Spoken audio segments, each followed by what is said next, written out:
Dr. Sella here. Happy New Year.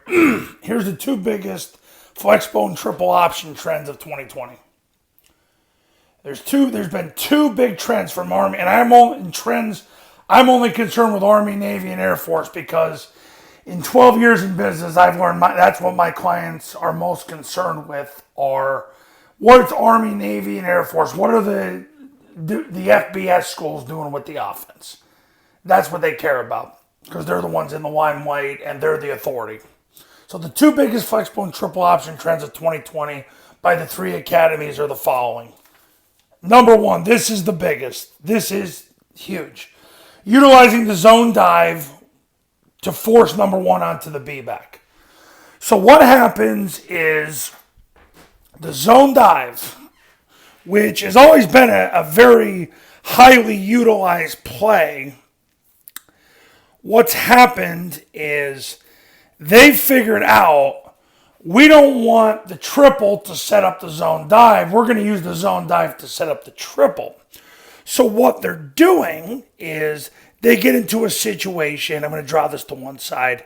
They're going to get into a formation with a three-man surface. Sometimes they'll do it to a two-man surface if they know they're only going to get one place at linebacker. But if you want to be safe, you run it to a three-man surface. And what they figured out is, okay, this is the guy that's causing us to either win or lose. And he is. And what they're doing now is they are just wedging him to death. So they get movement on him. And then basically, and this happens most of the time in high school, if they don't think you're man enough to move the action key, they're going to put him on the quarterback and him on the pitch and let you hand the ball off until you lose and then get fired. So enough's enough. So they wedge the action key, especially Army. You've seen it somewhat from Navy too. And they'll have the A-back wedge with the tackle. And basically, he just keeps going until somebody crosses his face. And then he gets in front of that player. And they scoop the backside. And then that's that. And then what happens is you start getting movement because the B-back's going to run into the wedge and he's going to slightly break off it and hammer it home. You got the third guy in the surface who will block the second place head backer, and if there's not, he'll track the first to the free safety. So pretty much what happens is you force them into a situation where they better take this guy and cancel the B-back. The only way they're going to do that is he's got to get in the path of the A-back because he can't go around the A-back to take the dive unless he died for all man's sins, but I don't believe you're going to play anybody who did. And that's a joke, by the way.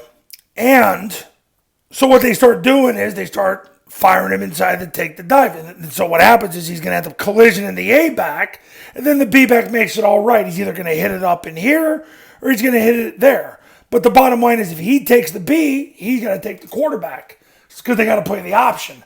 That's why you have to run triple option, because it's not the triple option that scares people. It's the threat of the triple option. So, because when he takes the B, he's got to run over the top and take the quarterback or the pitch. And then you just run where he ain't. So, the zone dive forces number one onto the B-back. And then, from there, you can start running triple, mid-triple, whatever. So, that's the biggest trend. And that is absolutely one of the biggest things that's come out really in the last decade. I'm going to show you number two. Now, number two has been a trend in the past. Navy was doing this in around 2013, 14, that area.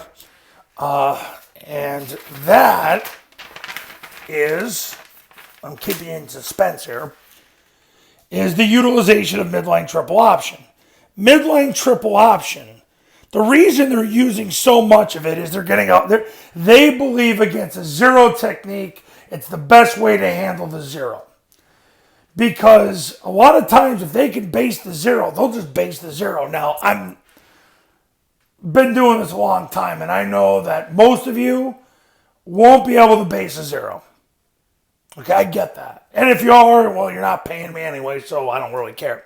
So what happens is a zero technique, they believe that's the best way to run the triple option is to run mid-triple at a zero technique. The only way they're running inside veer now is to an A-gap defender, a B-gap void. Other than that, you're not seeing them run inside veer. So a zero technique is the first reason. The second reason is underdeveloped quarterbacks. Because what happens is now you're going to give your quarterback, because he's jumping backwards instead of forwards, now you're giving your quarterback more time, because if he's jumping that way, he's got less time to read the blood stunt. Now if he jumps back, you give him more time to do that. And that's a big reason why. Same thing if the easy stunt. If he jumps back, it gives him more time to read the blood stunt, the easy stunt, which is good. I think it's very good. Another benefit is you get built-in misdirection, because every time they run it, he's going to, looks like he's running option to the left, hammers, takes 2 diagonal steps, then he turns his belly button to the sideline, and whether he loads it or arcs it or kicks the corner, there's misdirection in every play, and the reason they do that is to get the safety to move. So you got built-in misdirection, and as I've learned, y'all love misdirection because, I don't know, you love misdirection. And the other thing is it takes pressure off the guards, because you're going to read the player, you're going to read the B-gap defender. Navy reads 2 techniques. They'll read a guy that's head up because they know he'll veer inside. And as soon as he veers inside of him, it makes a 2 technique, a 3 technique. You know, and if he crosses his face, it's a pull read anyway, which is what you want. Because a lot of times, if you get a 2 technique and a 5 technique, they'll both take the dive if you're using zone dive to set up your triple option. And now you get a 2-for-1 deal, or you get 2 for the price of 1, both guys on the B-back, and then nobody takes the quarterback. So that's the benefit of using midline triple. Now, I've seen this song and dance before. They did this in 2013, 2014, and then they stopped doing it. But those are the reasons why. And there's a couple other reasons as well, but we'll see if this trend stays. And we'll see tonight how much of it Army uses against West Virginia. Usually when Army plays a Power 5, they run a lot more triple. The key is going to be how West Virginia comes out. If West Virginia comes out with a zero technique, you can bet your tail it'll be mid-triple. If they come out with a shade 5 or a 2-eye and a 5, you pretty much bet that they're going to run inside veer. Now, this year, Army, Navy, and Air Force have all run triple at an A-gap defender. If they get a shade, they'll run it. They'll run it against a shade. They don't care. And a lot of times it works well against a shade, especially against like a 4-3. So don't be surprised to see that either. A 2-eye is a little tougher because it makes it tough because the will gets very close to the play.